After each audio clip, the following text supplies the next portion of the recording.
basically what everybody here agrees on is Pogba is the problem. Okay, Look, so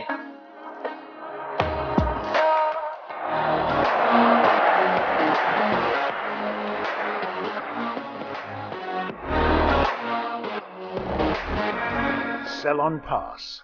Total football. There's a difference in coming to Man United and difference in coming to Arsenal play, right?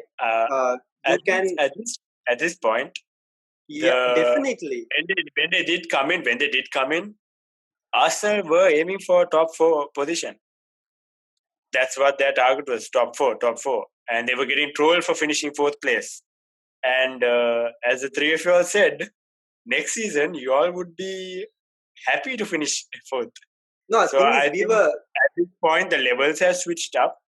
And United are more of what Arsenal was back then. No, back then Arsenal had Wenger and they had that phase of playing with the same manager. We had a massive transition period, right? You should take that into consideration as well. In terms of the transfer policy, I would say that a different direction in terms of buying. Like for example, this season, right? We bought Daniel James, Wan-Bissaka. Those were clearly underrated players. They weren't on people's radars, right? And they've been performing. And even Igalo, from a loan move. So what I would like to say is, even though we are looking at Sancho, definitely Sancho would be a good addition.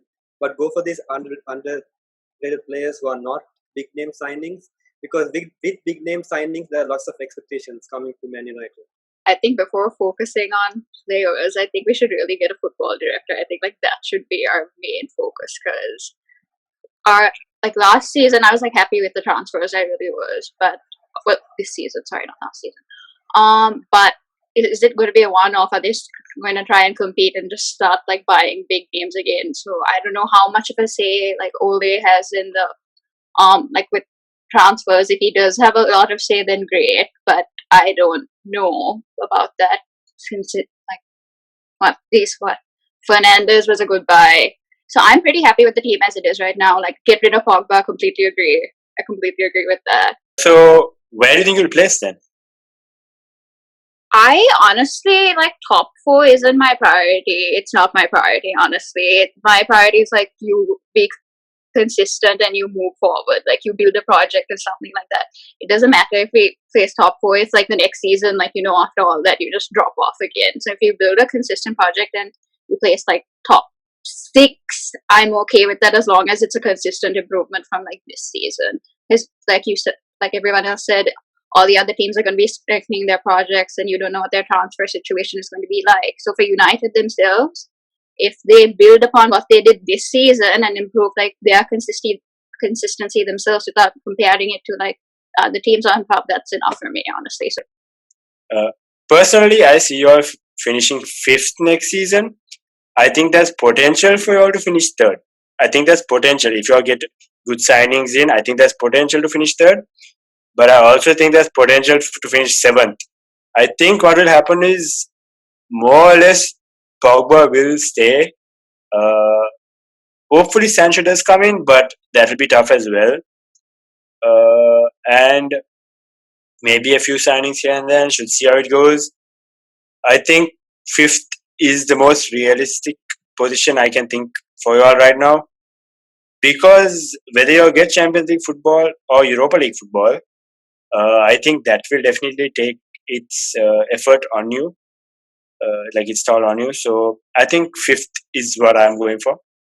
So ideally, now with all the transfers you guys mentioned that you all think are likely, not the unlikely ones, but the likely ones, what would you say is your starting lineup for next season? So we are going to start at goalkeeper, and I think it goes unanimously that De Gea will still be your number 1. I don't see any other keeper coming in and replacing. I don't see you all buying a player. I don't see anything. I see Henderson might be given a cup role, and if he performs in that cup role, and if De Gea makes mistakes, I see a switch being made, and De Gea potentially may fall out of favor. Yeah, just saying something.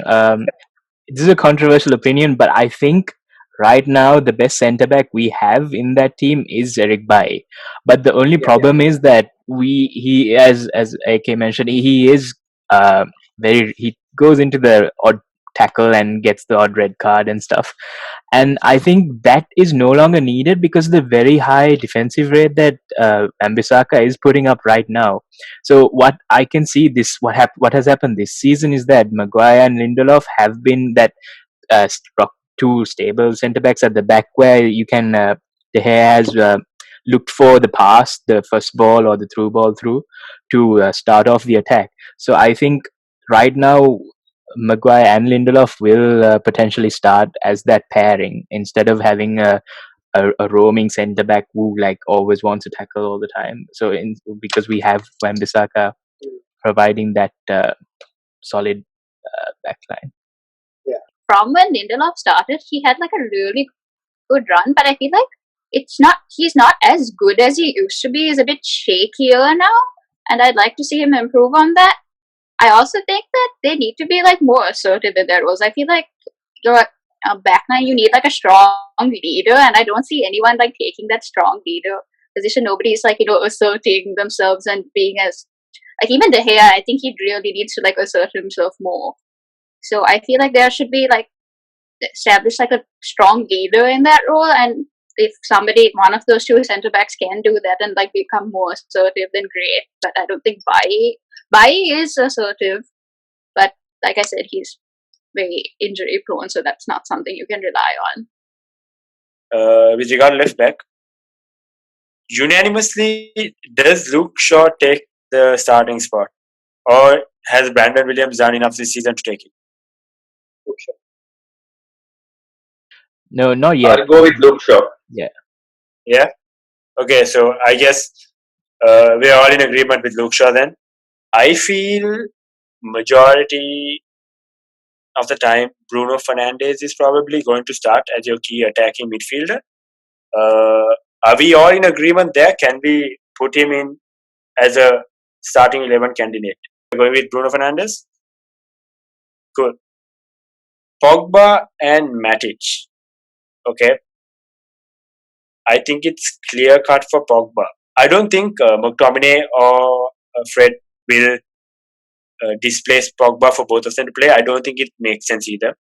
So I think Pogba does take your second spot. I think the club will not invest in another attacking midfielder, or like what I can see, because we got Bruno in, because all the talk for Maddison and Grealish started before Bruno was brought in, and then Bruno was brought in, and he was integrated into the side a lot better. So I don't think we'll be going for an attacking, a center attacking midfielder anymore. What I need from you all is either a yes McTominay or a no Fred, because we know that they're different players. They both offer a lot to their role, but in terms of the season, in terms of consistency, in terms of effectiveness, one person gets in the starting 11. Let's get a vote starting from Shamhan. McTominay or Fred?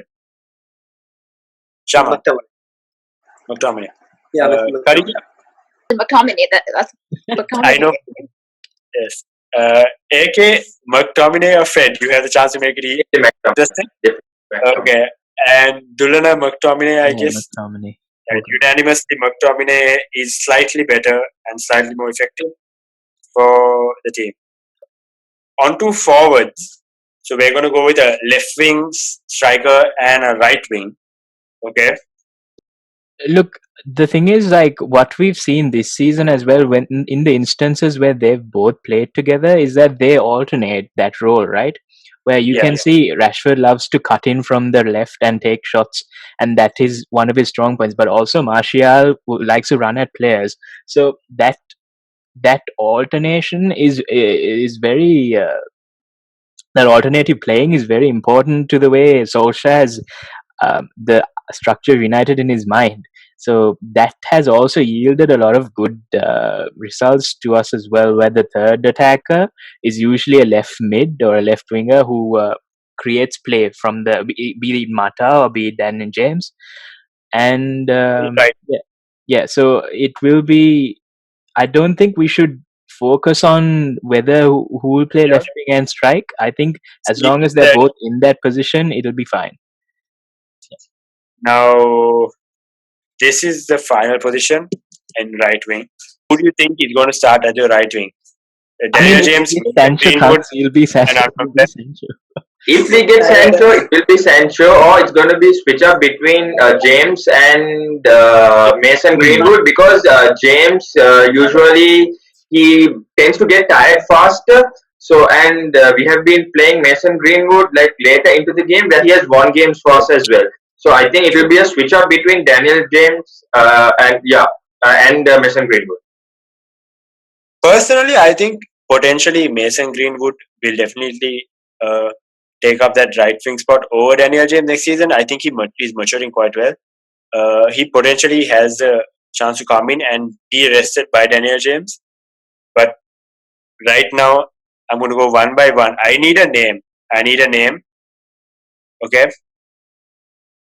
Sancho, Greenwood, Daniel James. Sancho. Sancho, will you be your right winger? Yeah. Okay. Again? I'm going with Mason Greenwood. Okay. Durana? Yeah, I agree. It'll have to be Mason Greenwood in that right wing or like inverted winger striker position, which we have seen him in that. And I would like him to play in that role as well for next season. So if we go with 3 attackers. Right. So I think Greenwood will be the final player to be added. Okay. So, yeah. Guys, that's a wrap up first how to fix United series. So that's the first 11. That's the predicted finishes for this season, next season. See you guys later and peace. Okay, Graham Souness.